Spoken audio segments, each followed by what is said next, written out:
China दुनिया के show off culture को एक्सपोज कर रहा है। ये वीडियो देखिए। ये लग्जरी बैग जो $38,000 यानी 32 लाख की बिकती है, वो फैक्ट्री से सिर्फ 1,20,000 में बनती है। बाकी का सारा मार्जिन है इस लोगों का मार्जिन, यानी बैग सिर्फ 1 लाख रुपए की और बाकी के 30 लाख रुपए is the price of show off. ये शो ऑफ कल्चर वही कल्चर है जो वेस्ट से भारत में आ रहा है और हमें गरीब बना रहा है। सेलिब्रिटीज आपको उल्लू बना रहे हैं। ये देखिए, इनके हाथ में जो बॉटल है उसकी कीमत क्या होगी, जरा गेस कीजिए। It cost 25,000 rupees. What?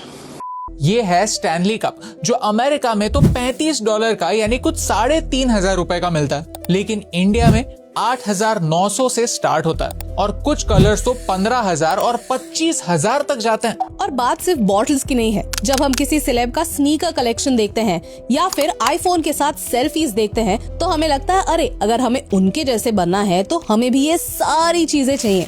और इसी से जन्म होता है शो ऑफ कल्चर का, जो आज कैंसर की तरह भारत को डिस्ट्रॉय कर सकता है, क्योंकि इसका इम्पैक्ट आपके वॉलेट पर ही नहीं देश की इकोनॉमी पर भी होने वाला है। कैसे, आइए समझते हैं आज के इस वीडियो में। क्योंकि भारत में इन्फ्लुएंसर्स तो बहुत हैं, लेकिन हम डी इन्फ्लुएंसर बनना चाहते हैं, आपको स्टूपिड चीजें करने से रोकना चाहते हैं। चैप्टर 1, शो ऑफ का मतलब क्या। आज एक नया बिजनेस बन चुका है कि लोग खुद कॉन्सर्ट जाना अफोर्ड नहीं कर सकते, तो वो दूसरे लोगों को पैसे देते हैं कि वो उनके लिए कॉन्सर्ट जाए, फोटोज और वीडियोस खींचे और फिर वो लोग खुद अपने सोशल मीडिया पर चीजें पोस्ट करके फ्लेक्स कर पाए। But before you blame Gen Z for this, let me tell you, ये कोई नई बात नहीं है। इकोनॉमिक्स में इसे कंस्पिक्यूअस कंजम्पशन कहते हैं। आज से 125 साल पहले एक थ्योरी पब्लिश हुई थी called the theory of the leisure class. यहाँ इकोनॉमिस्ट थॉर्स्टेन वेबलर ने एक टर्म का इस्तेमाल किया कॉल्ड कंस्पिक्यूअस कंजम्पशन। मतलब क्या है? वो लिखते हैं कि 17th सेंचुरी में यूरोप में एक ऐसा क्लास बन चुका था जिनके पास पुश्तैनी वेल्थ थी, लैंड था, एसेट्स थे, पैसे थे, तो उन्हें काम करने की जरूरत ही नहीं थी। तो वो क्या करते हैं? जानबूझकर लग्जरी का प्रूफ देते हैं। एक डायमंड स्टडेड रोलेक्स वॉच भी वही टाइम बताती है जो आपकी 500 रुपए की घड़ी बताती है, लेकिन उस रोलेक्स का काम टाइम बताना थोड़ी है। वो तो ये बताना है कि भाई मैं रोलेक्स अफोर्ड कर सकता हूँ तो मैं तेरे से बेहतर हूँ।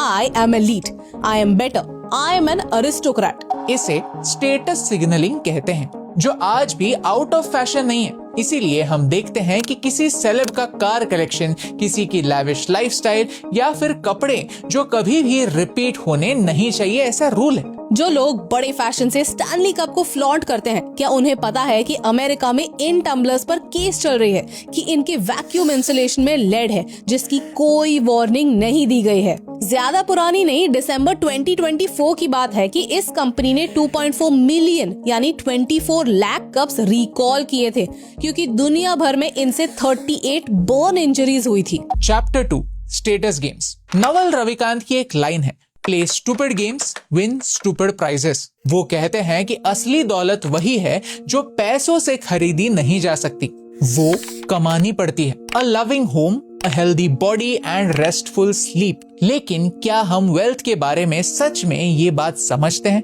नहीं।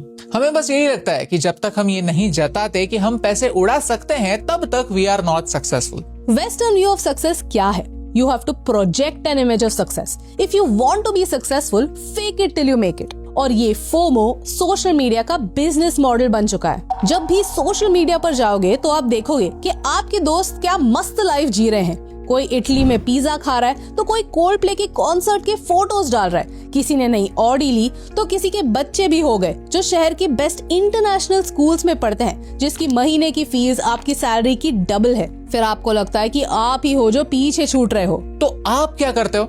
वही जो मडगांव एक्सप्रेस में डोडो करता है, एक फेक लाइफ क्रिएट करते हो। जन्म होता है रिटेल थेरेपी का। आपको लगता है कि अगर ऑफिस में एलवी की बेल्ट पहनकर जाओगे तो प्रमोशन जल्दी होगा, लेकिन होता नहीं। आपको लगता है कि अगर नो कॉस्ट ईएमआई पर लेटेस्ट आईफोन ले लोगे तो फोटो में गोरे लगोगे, लेकिन लगते हो नहीं। आपको लगता है कि होली के टाइम हाथ में अगर बियर ना हो तो लोगों को आप कूल नहीं लगोगे, इसीलिए आप बार बार शॉपिंग कार्ट से चीजें खरीद कर खुशियां घर लाने की कोशिश करते हो। लेकिन इस कोशिश का कोई फायदा नहीं होता, एटलीस्ट हमारा तो नहीं। फायदा किसका होता है? बड़ी कंपनीज का, जो कंज्यूमरिज्म के नाम पर प्रॉफिट छापते हैं। बाय नाउ पे लेटर और नो कॉस्ट EMI की मार्केट $17 बिलियन की है और अगले 5 सालों में ऑलमोस्ट डबल यानी $31 बिलियन की होने वाली है।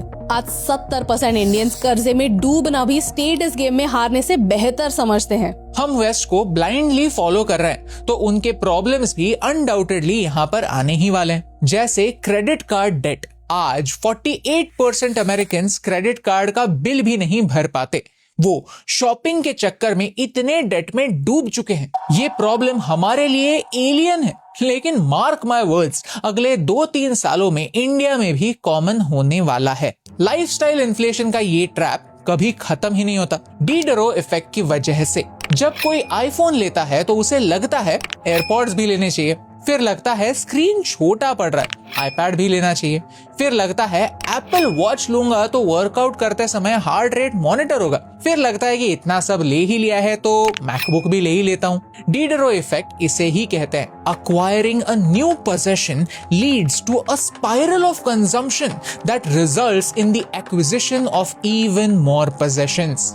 Always remember the opposite of poverty is not wealth, क्योंकि कितना भी पैसा कमाओ और कितना भी शो ऑफ करो, ऐसा कोई ना कोई तो होगा जिसके पास आपसे 2 पैसे ज्यादा होंगे, उनके लिए आप गरीब ही हैं। The opposite of poverty is not wealth, the opposite of poverty is enough. इस बात को हमेशा याद रखिए। Chapter 3, impact on India. Video की शुरुआत में हमने कहा था कि इस शो ऑफ कल्चर का इम्पैक्ट सिर्फ आपकी वॉलेट पर नहीं, पूरे देश की इकोनॉमी पर होता है। ऐसा क्यों? क्योंकि आज भारत एक लूज लूज सिचुएशन में है और इंडियन कंज्यूमर इसके लिए जिम्मेदार है। जहां वेस्टर्न ब्रांड्स बहुत लग्जरी हैं, एक्सपेंसिव हैं, तो उनसे इंडियन ब्रांड्स compete नहीं कर सकते और चाइनीज ब्रांड्स बहुत चीप हैं, इसलिए हम उनसे compete नहीं कर सकते। यानी या तो इंडिया चाइना से इंपोर्ट करेगा या वेस्ट से, लेकिन हमारा ट्रेड डेफिसिट बढ़ता ही जाएगा। हम ऑलरेडी सॉफ्टवेयर अमेरिका से और हार्डवेयर चाइना से इंपोर्ट करते हैं और इसमें उनसे compete कर पाए ऐसा कोई इंडियन ऑल्टरनेटिव है ही नहीं।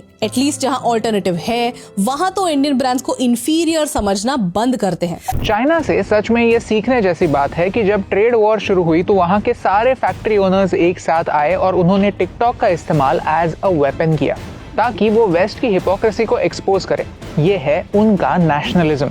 और हम क्या करते हैं? इम्पोर्टेड को सुपीरियर समझते हैं। हर कोई भारत को सिर्फ दुनिया का सबसे बड़ा मार्केट इसी तौर पर देखता है। Nobody cares about us, they just care about our money। और इसी वजह से इंडियन ब्रांड्स compete नहीं कर पाते। जापान में ऐसा नहीं है। जापान में फॉरेन बिजनेसेस सर्वाइव नहीं कर पाते। इसीलिए नहीं क्योंकि वहाँ सरकार ने बैन लगाई है, बल्कि इसीलिए क्योंकि कंज्यूमर्स खुद जापानीज ही चुनते हैं। उन्हें जापानीज गाड़ी लेने पर गर्व होता है कि यस, हम भी टोयोटा, होंडा जैसी कंपनीज बना सकते हैं। उनके पास वो कॉन्फिडेंस है कि हमारी जापानीज कार्स जर्मन कार से इंफीरियर नहीं है, इसीलिए उनकी इंडस्ट्री खड़ी है। अब जब टेस्ला भारत में आएगी तो सेलिब्रिटी से लेकर इंस्टा इन्फ्लुएंसर तक हर कोई टेस्ला लेगा। साइबर ट्रक्स गुड़गांव में घूमेंगे, नेशनलिज्म जाएगा तेल लेने, ये लिख लीजिए। क्योंकि हर एक को शो ऑफ करना है और शो ऑफ के लायक सिर्फ जी वैगन होती है, डिफेंडर होती है या फिर लैम्बो। इंडियन कंपनीज में क्षमता होने के बावजूद ब्रांड बनाने का वो कॉन्फिडेंस ही नहीं है, क्योंकि कंज्यूमर को इंडियन खरीदना ही नहीं है। टीवीएस BMW के साथ पार्टनरशिप में बाइक्स बनाएगा, लेकिन उस पर लोगो BMW का ही लगेगा, क्योंकि ब्रांड वैल्यू टीवीएस की है ही नहीं। टीवीएस की बाइक चलाने पर शो ऑफ होता है क्या?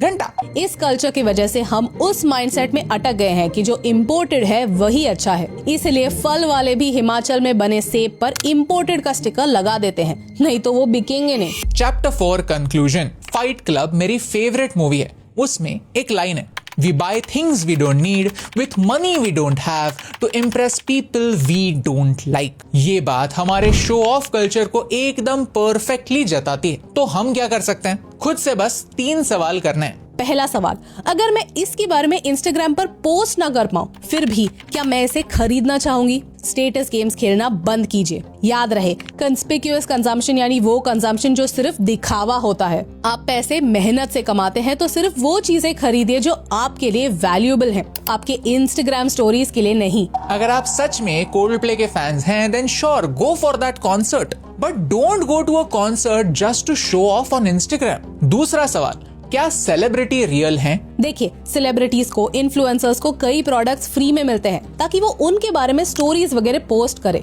उन्हें यूज करते समय पापराजी उनके फोटोज खींचे। ये सब फेक होता है। ये एडवर्टाइजिंग की निंजा टेक्निक है। तो आपको लगता ही नहीं है कि आप एड देख रहे हो। अगर कोई प्रोडक्ट पब्लिकली कोई सेलेब यूज कर रहा है तो अज्यूम करके चलो कि आप एक एड देख रहे हो। और तीसरा सवाल, क्या कोई इंडियन ऑल्टरनेटिव अवेलेबल है? यू सी, इंडियंस का नेशनलिज्म सिर्फ इंडिया पाकिस्तान मैच के समय उभर कर आता है। हम चाहते हैं कि भारत फिर से एक सोने की चिड़िया बन जाए, लेकिन फिर भी हम खुद ही इंडियन ब्रांड्स पर विश्वास नहीं रखते। जब भी कोई शॉपिंग करो तो एक बार जरूर सोचो कि क्या मैं 2 पैसे बचाने के चक्कर में चाइना को अमीर तो नहीं बना रहा, जो वही पैसे लेकर बाद में लद्दाख को छीनना चाहता है और अरुणाचल में अपनी एनक्रोचमेंट कर रहा है। जहां पॉसिबल है, फॉर एग्जांपल मेरी बाइक एक इंडियन कंपनी की है, तो अगर मैं एक इंडियन कंपनी की बाइक लेता हूं तो इंडिया में बिजनेस बढ़ता है, इंडिया में जॉब्स बढ़ते हैं और ब्रांड भी एक इंडियन कंपनी का ही बनता है। इस एटीट्यूड की हमें जरूरत है, नहीं तो हम हमेशा बेवकूफों जैसे ये मान कर चलेंगे कि अगर कुछ फॉरेन है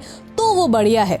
और इस इग्नोरेंस का, इस ब्लाइंड ट्रस्ट का एडवांटेज फॉरेन कंपनीज लेंगे। हमें लेड से भरा पानी बेचकर, ओवर प्राइस जूते बेचकर या फिर 400 रुपए के चॉकलेट्स बेचकर। आज दुनिया की कोई भी चीज 10 मिनटों में हमारे घर पर डिलीवर हो सकती है, लेकिन इसका मतलब ये नहीं कि दुनिया की हर खुशी हमें 10 मिनट में मिल सकती है। Products are just products. They are new for just one day and then they are just things. And the things that you own end up owning you. एक सेकंड पॉज कीजिए और इसके बारे में जरा सोचिए, चाहे आप जेनजी हो या किसी और जनरेशन से हो, क्योंकि आपको ऐसे ही फिजूल खर्चों से बचाने से मुझे फर्क पड़ता है।